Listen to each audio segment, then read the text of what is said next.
আজ অনেক সকালে ঘুম থেকে উঠেছি কারণ আমার শ্যুট আছে। আর আজকে সকালের ওয়েদারটা কি সুন্দর। ঝটপট করে আমি আমার বিছানাটা গুছিয়ে হ্যালো এভরিওয়ান, গুড মর্নিং। তোমরা কেমন আছো? আশা করছি তোমরা খুব ভালো আছো আর আমিও খুব ভালো আছি।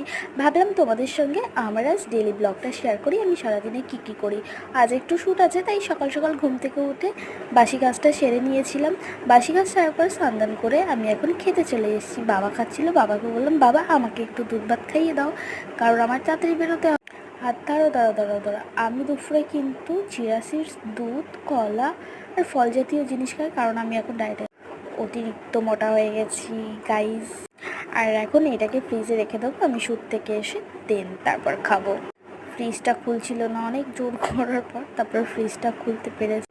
আর এই খাবারটা খেতে আমার খুবই ভালো লাগে, একদম পাতলা পাতলা হয়। দুধ যাবে, ওটস যাবে, আর কিছু চিয়া সিডস যাবে, কলা যাবে, ব্যাস। নট চিনি একদমই দেওয়া যাবে না। খেতে কিন্তু খুব টেস্টি হয়, একবার খেয়ে দেখবো। অনেকের ভালো লাগবে না কারণ একটু লোদ লাগে, কিন্তু এই লোদের ব্যাপার জন্য আমার কিন্তু খুব ভালো লাগবে। চলে এসেছি শ্যুটে। আর দেখো, এটা হলো আমার বরটা, এটা হলো আমার ব্রাইড কাপল ফটোশ্যুট। তার জন্য আমি আর কৌশিক সেজে নিয়েছিলাম।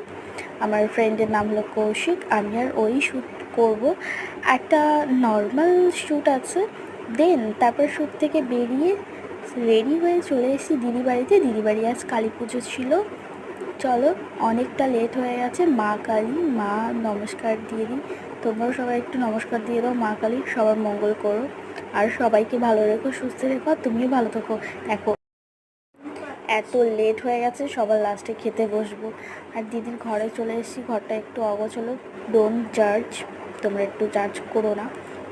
বাইরেটা সাজানোটা একদম সিম্পলের মধ্যে হয়েছিল, কারণ এত বৃষ্টি কী বলবো। আর এখন আমরা খেয়ে নেবো। দিদি আমাদের খাবারটা নিয়ে এসছে, পাত পেরে এখন বসে খাবো। খাটের উপরেই খাচ্ছি, কারণ ওই বাইরেটা একটু ভেজা ছিল। দিদি বলেছিল তোরা ঘরেই খেয়ে নে, বাইরে যেতে হবে না।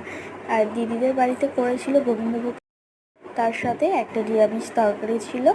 আর নিরামিষ তরকারিটা খুব সুন্দর হয়েছিল, আমার তো খুব ভাল লাগছে খেতে। চলো, বেশি বক না করে খেয়ে নিই। বড়রা বলে খাওয়ার সময় বেশি বক করতে নেই, তাই আগে খেয়ে নিই, তোমাদের সাথে কথা বলছি। আর এই বৃষ্টির সময় তোমরা কে কি খিচুড়ি পছন্দ করো সেটা তো বলাই হলো না।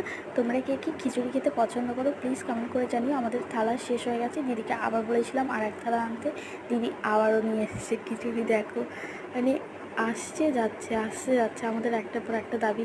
দিদি কিন্তু পুজোয় বসবে, তাও দিদিকে খুব জ্বালাচ্ছি। চলো, আজকের মতো তাহলে টাটা, ভালো থেকো, সুস্থ থেকো।